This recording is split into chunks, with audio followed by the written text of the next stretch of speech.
So I think it's important for us, not that we're just sugarcoating things, but when we find our kids not handling it well or just complaining in any way, just asking them a question or planting a seed that helps them to look at things a little bit differently. And one of the things I've told them is, this has not been enjoyable. It doesn't feel fair, to kids being in school, especially the ones that were graduating this year and so forth. But you are going to be more resilient as a result. You're going to be better able to deal with a crisis and deal with tough times. And, they agree with that. You have to go through something to even call yourself resilient. And while I certainly wouldn't choose for us to go through what we're going through right now, we might as well glean as much as we can from it. So what are you feeling guilty about? Well, if you're like me, I lived in the land of regret for a long time. And living in the land of regret and feeling guilty, they're a lot alike. And we're going to address that today because especially during this age of the great pandemic, there's so much that we all feel guilty about.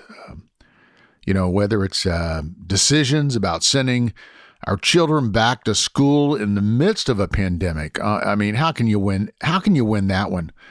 To the election, to relationships, to trying to work things out at home with kids, dealing with family through the holidays. We're all struggling with this whole range of emotions, especially guilt. And today we're going to have with us the author, life coach, and speaker Valorie Burton with us. She has just written a book called Let Go of the Guilt.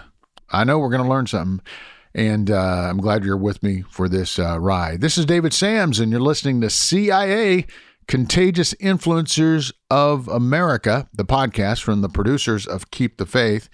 Valorie is somebody that I really appreciated.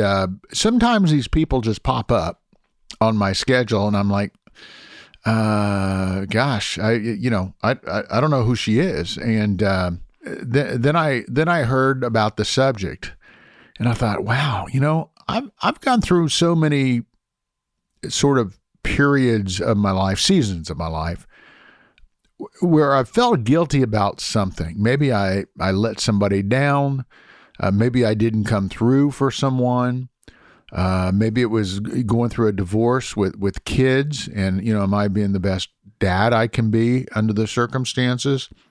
So it was really, really cool to have Valorie on. She really helps to find joy and resilience while navigating the challenges we all face in life. She is the founder of, and she's a coach. She heads up this organization called Coaching and Positive Psychology Institute, and she's written dozens of books on personal development. She has an interesting perspective on things because it's the combination of her research, her institute, and her faith. And she's really great at being really, really transparent. She just puts it out there. So let's get to the interview that I recently did with Valorie Burton.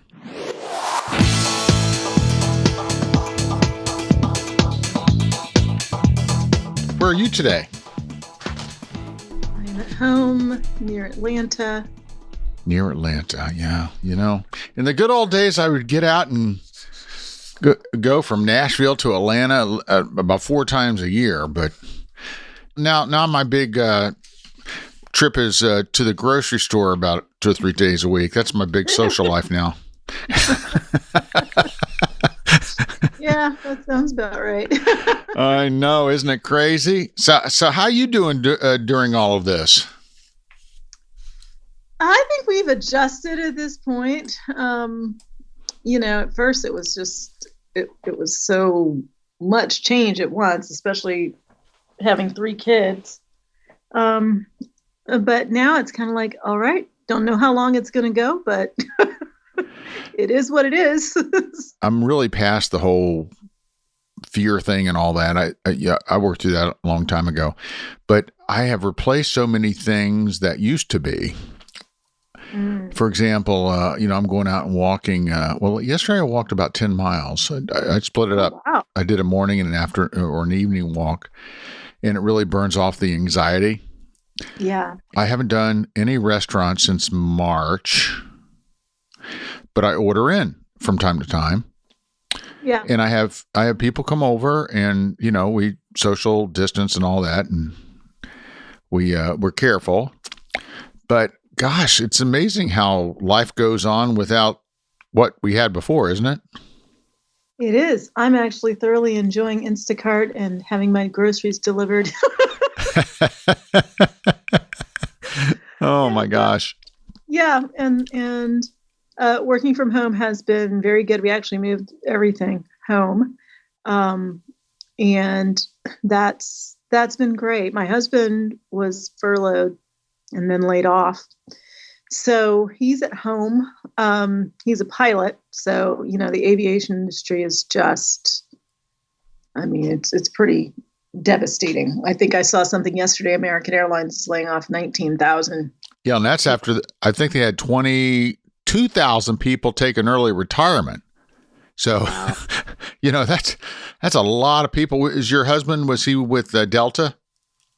Well, actually, he flew commercially for 20 years. His company was ExpressJet, but they did overflow flying for Delta. So he only flew for Delta. And then last year, he started working for Flight Safety International, which is right next door to Delta. And they train commercial and private pilots. So he was training corporate pilots on the Learjet for the last year, and their business dropped pretty significantly. So, yeah, that it is what it is. It is what it is. That's right. So you have this book, letting go of the guilt, and I know for myself, my good buddy Tim Story. You know Tim? Yes, I don't know him, but I know of him. Yeah, Tim's a good buddy, and he's sort of my life coach, and he actually co-hosts my podcast from time to time. He was just here last week, but I've gone through a lot in my life, and he just told me one day, he says, David, you've got to stop living in the land of regret. And man, that hit me. And would you say that regret and guilt are related? Oh yeah. So a lot of times I think we second guess ourselves. We can beat ourselves up for perhaps not making right decisions or, past choices. Definitely those two are intertwined often. And what's the, how do you get past that? What's the process to work through that? Well, first of all, I like to make the distinction between authentic guilt and false guilt. So authentic guilt is when you've done something wrong, you've caused harm in some way. And so you need to admit it, you need to apologize for it, atone for it if that's possible. But false guilt is not so much that you've done something wrong, but you feel like you've done something wrong. And I think that is almost epidemic, like people just feeling that they're not doing enough, that they're not measuring up, that they're not meeting expectations. And I think expectations are higher than ever. I think that especially when we are looking on social media and having so much access to what everyone else is doing, we can often beat ourselves up for not measuring up to whatever those expectations are. So one of the things I say is it's really important to pay attention to your expectations. Where are they coming from? Do they align with your values? And is it time to reset them? We live in a very unique time. I say that, and at the same time, I'm a real history buff. And I listen to a lot of history podcasts. And this country has gone through a lot for its entire history.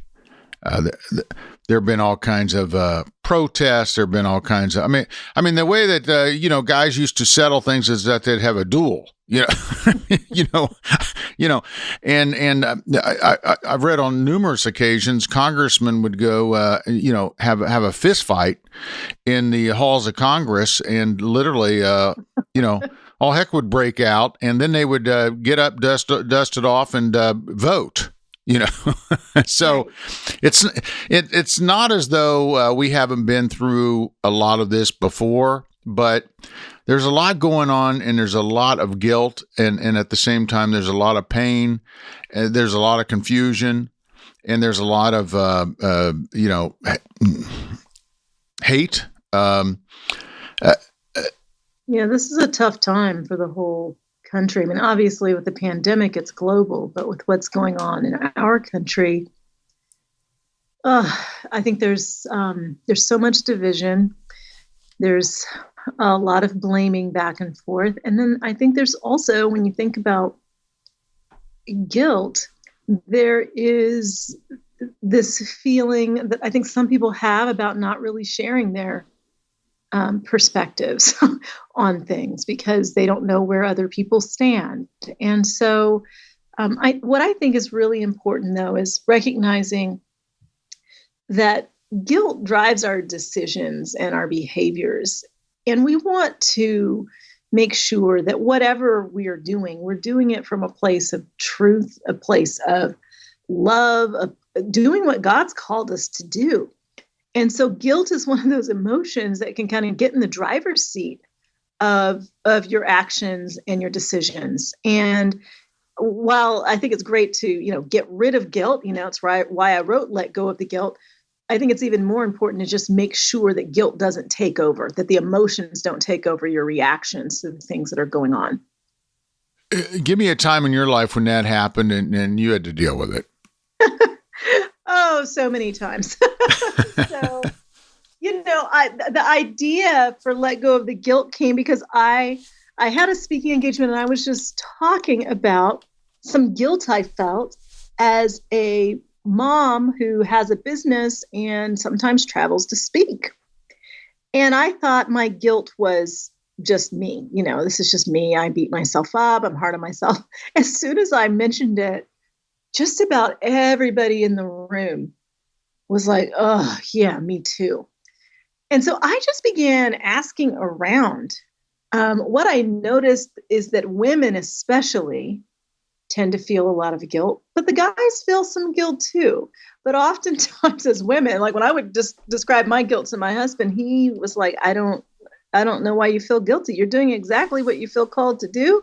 You're a great mom. Like he was not understanding what the guilt was about.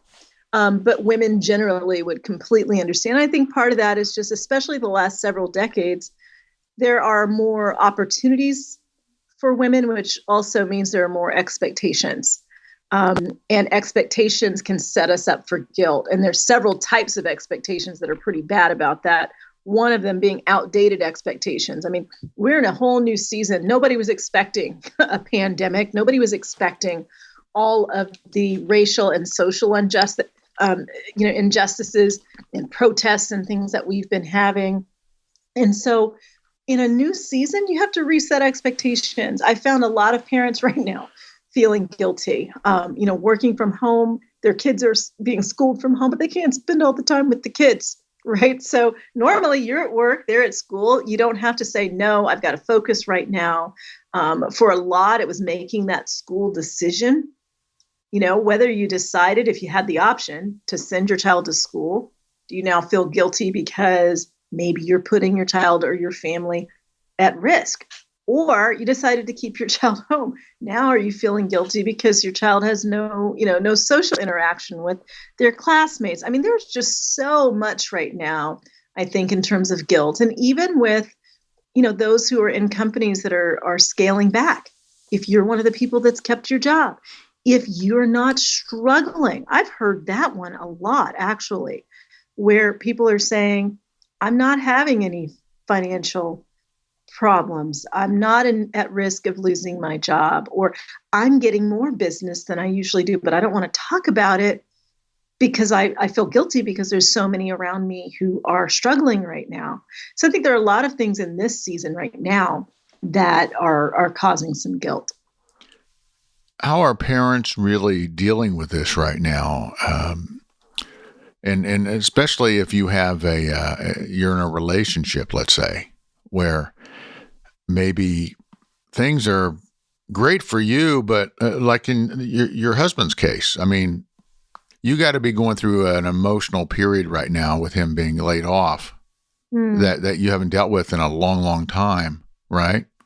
Yeah, he'd never been laid off. He's worked ever since he first was hired as a pilot. I didn't feel. I felt very calm when he got off the phone and told me. He felt bad and guilty, but it wasn't anything he caused. This is just the result of this pandemic. People aren't traveling. And a lot of the pilots he would train were from overseas. They can't even fly here right now to the US. So my approach was kind of stepping back and going, okay, I'm very grateful for many of the financial choices that we've made that allow it not to be some sort of immediate emergency. I know everybody's not in that predicament, but I'm glad we've always been on the same page and conservative financially. But then he began to also see, and I think that helped him too. I wasn't upset. Our reactions with the people we're in relationship with impact them, right? But then the question becomes when there are changes you're not expecting,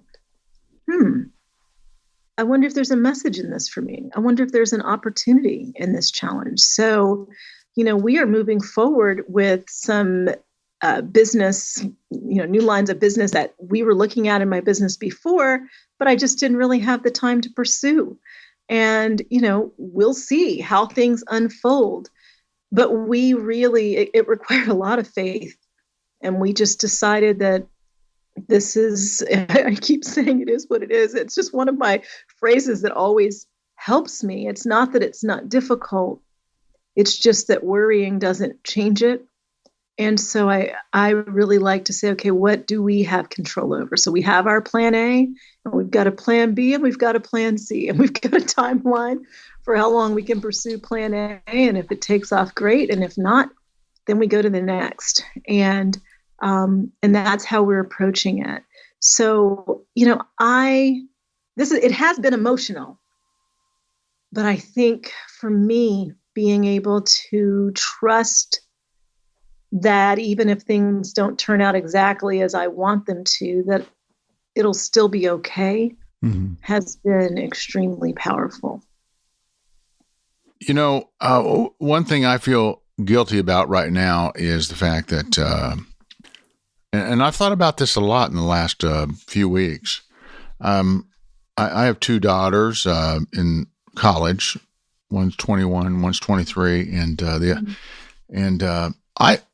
I'm going through a little bit of feeling guilty about the world that we have left them, that we've brought them.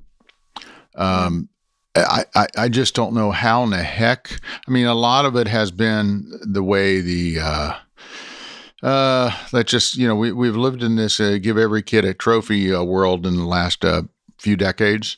Yeah. Now, I'm not saying I did that with my kids by any stretch of the imagination, but that's the society that we live in.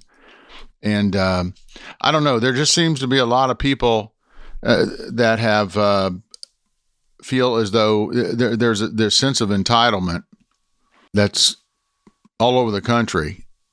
Yeah. That we've got to be responsible for. I mean, somebody's responsible for it. And so there's a certain amount of guilt that I'm going through on that, because I think when I was 20 years old, the country had its issues, but we did come out of a generation with my grandparents, and we came out of the greatest generation where everybody rolled up their sleeves and contributed. Yeah. And I don't know where we are now, but if you're not of a certain age and you don't feel a little bit of guilt, then I guess you don't have a whole lot of feelings. I think these generational changes go in cycles to some degree. But I think as parents, well, one, with false guilt, we have to ask ourselves, well, what do I feel like I've done wrong? Right. And so taking on, what a whole society has done, if you personally have not taught that to your kids, you can let that go. But at the same time, I think the times that we are in now are an opportunity to teach our kids resilience. Even in talking to one of our daughters, I have two bonus daughters that are 8th and 10th grade, and my son's in 1st grade. And in talking, just a few weeks ago when we still didn't know what was going to happen with school, and I don't want to be online again. And I said, well, let's see how we can look at the good side of this. None of us have gotten sick. Unfortunately, a lot of people aren't doing what's necessary for us to get this under control. And maybe it just takes us a little longer. We're used to all of our freedoms. I have to think, when I think back, talking about generations ago, my grandparents' generation, everybody just pulled together, whatever we needed to do as a country together to make things better, we would. And, maybe we have strayed a bit from that. And so I said, maybe it's going to take a little bit longer, but let's be grateful for where we are right now and for the fact that we have the technology that, even though it's not ideal to go to school online, you can. And you know what? Last semester, when this happened all of a sudden, you were having to just look at, videos or assignments and upload them, but now you get to do it live. So if you have questions for your teachers, you can ask them in real time. And, I kind of got you know what, that's true. So I think it's important for us, not that we're just sugarcoating things, but when we find our kids not handling it well or just complaining in any way, just asking them a question or planting a seed that helps them to look at things a little bit differently. And one of the things I've told them is, this has not been enjoyable. It doesn't feel fair, to kids being in school, especially the ones that were graduating this year and so forth. But you are going to be more resilient as a result. You're going to be better able to deal with a crisis and deal with tough times. And, they agree with that. You have to go through something to even call yourself resilient. And while I certainly wouldn't choose for us to go through what we're going through right now, we might as well glean as much as we can from it.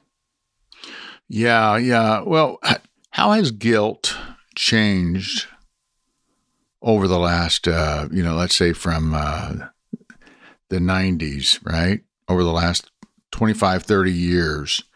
How has guilt been redefined specifically for women? Well, I think with more and more expectations, I keep talking about these expectations.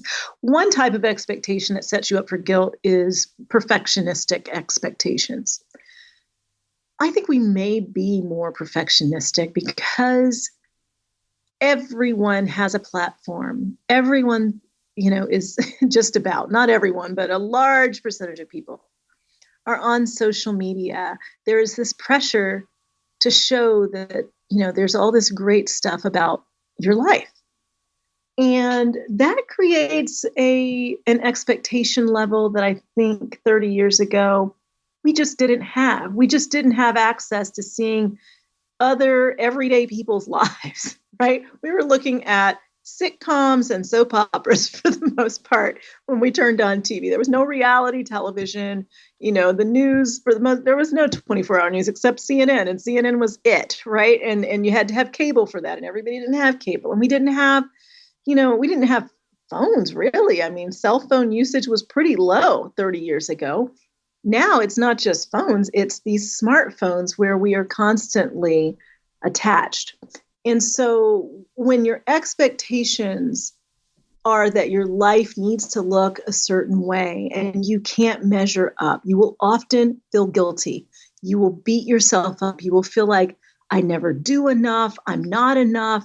I need to do more. And you might not have even labeled it guilt, but there is a sense of, I should be doing something more, something different, something better. And that word should is a telltale sign of guilt. And so I think that is probably one of the major ways that we feel more guilty. I mean, and I, even as a woman, I mean, even motherhood, it's just so on display. What's the birthday party look like? It's so much. And when you consider, if you go back 50 years or even 40 years, how many more women are in professional roles and also raising children. And that pull back and forth, I think, is very real. Even when a woman knows, it's a part of her purpose to be in the workplace and to be leading, she can feel more guilt than men do. There's research around this. When she's working after hours, when there's a conflict between work and home, and other women tend to kind of pile that on, the comments of, I don't know how you do that. Right. So I think for women, there are a lot of cultural expectations, and we're naturally more likely to be perfectionists. Perfectionism is largely a women's issue. Women worry more. We have more complex emotions. We're more empathetic. The research shows men, generally speaking, there's one study that called men guilt deficient until they get to their 50s, and that has to do with empathy. Because our emotions are more complex as women, we tend to be always thinking about what others are thinking and feeling, and how did what we said or did impact this other person, and that all leads to guilt as well. So let's talk about pivoting. What is the other side of guilt? How once you bust through it, what does the other side look like, and how do you manage it so that you don't wake up feeling guilty, you don't go to bed feeling guilty, you don't get on social media and feel guilty? I mean, what's the other side of all this? So the other side of it, I really believe, is joy, right? When I wrote the book, the subtitle is Stop Beating Yourself Up and Take Back Your Joy. I really believe that guilt stills our joy. So there are a couple of just basic things you can do if this is something you deal with, and particularly when it comes to this kind of false guilt. So one thing you can do is just label it. When you start feeling guilt, just say to yourself, that's guilt. It creates an interruption before you start taking actions and making decisions based on that guilt. So I'll give you a simple example. I actually share it in the introduction of the book. So one morning last year, I was getting my son ready. We were going to the bus stop. He goes to a school that's across town, but there's a bus nearby. So I have to get him to this bus stop. And so he doesn't like breakfast that much.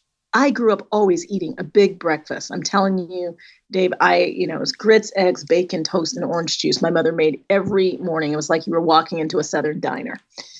And so I already felt badly that, he just wants some Cheerios. And then he's like, well, just put him in a bag and, he'll drink his cup of milk. Like, that's what he wants to do. I finally stopped fighting it. This particular morning, we are a little bit ahead of time, not that much, but a little. And he says, just as we're about to leave, Mommy, can I eat my breakfast at the table today? Now, the answer should have been pretty easy. We don't have that much time, Alex. But guilt just overwhelmed me. I literally had a flashback to third grade, and it was the one morning my mother fed me cereal, and I thought it was a snack because that's what I ate after school. And I had 2 bowls of cereal, and we got ready to leave, and I gave her this awful guilt trip that I couldn't believe she had not fed me breakfast. So I'm like having this flashback. This all happens in like 2 seconds. It's like, your mother never gave you cereal. Your poor kid has to eat a cereal in the car. Like, there's all these thoughts. So of course I didn't say, no, we need to get in the car. I said, okay, but you got to eat fast. And you can just guess what happens. He doesn't eat fast. We start running late. I'm gripping the steering wheel, trying to get to the bus stop. We just about miss the bus. Like the bus is already taken off. And I hit a curb trying to turn into the parking lot. I bust my tires.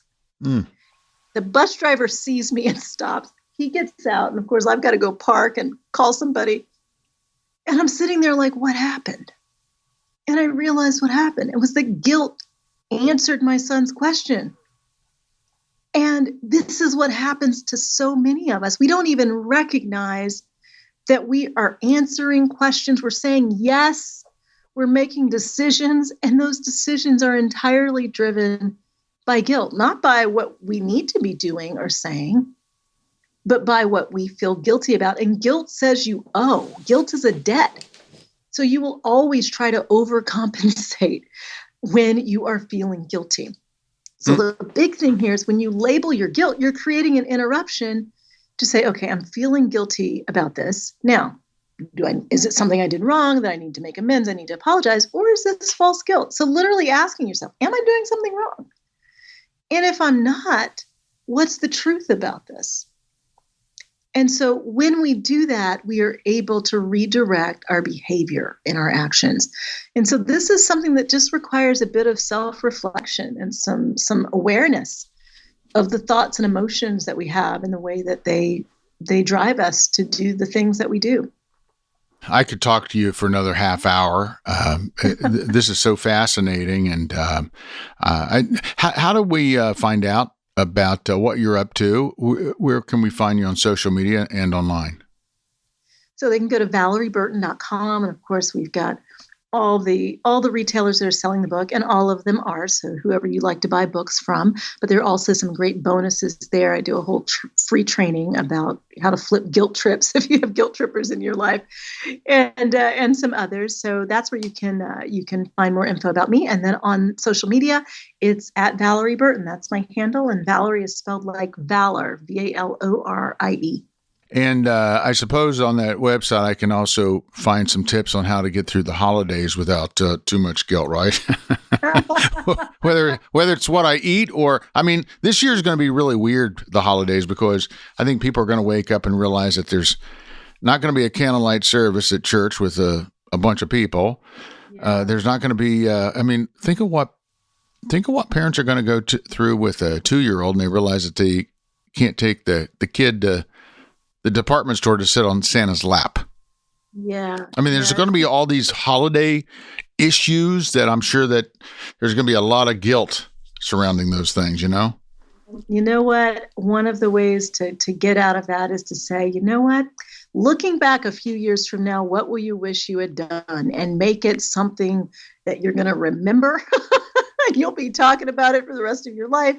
And so, we have to just accept what is right now and know that it's going to change and make the most of what is.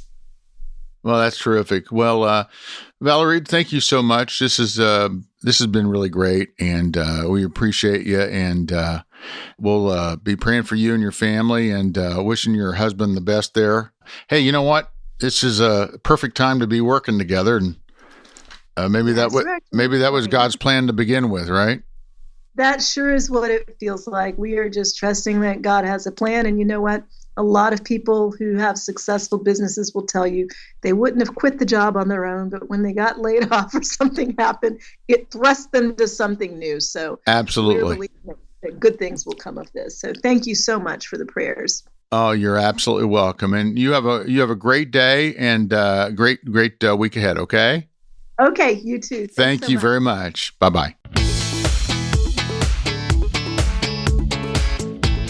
I hope that you got something out of that. I know I did. It was like a free therapy session. I love it when we have people on that I actually learn something because I really feel like these days we got to not only pivot professionally to put food on the table, but we got to pivot personally. Our worlds have been rocked. Never before have we gone through anything like this in our lifetime. Nothing compares. I mean, there have been greater obstacles that many of us have faced, I know, that, those, especially our service people, having people shooting bullets at you all day long, I don't know how you compare anything to that, but, this is just such a unique thing that we're going through. And there's so many things that we're feeling so guilty over. I mean, the fact that, I'm going into work. I'm basically rolling out of bed at 5 minutes till 9 and having a cup of coffee and going to the office in the room next door. Maybe my loved one is an essential worker who actually has to go work in an ER or work in a trauma center or work on the front line, a police officer or a sheriff or deputy sheriff. And, they're exposed day in and day out to not only the virus, but to civil unrest and everything else. And here we are at home in our shorts and our T-shirt, playing office while the loved one is out there fighting the fight. So who knew that we were going to have dynamics like this 7-8 months ago? So I'm really glad that we had the opportunity to have Valorie on. And make sure you check out her book. It's called Let Go of the Guilt. Let Go of the Guilt. And you can find out more about her at Valorie Burton. That's Valorie, BURTON.com. ValorieBurton.com.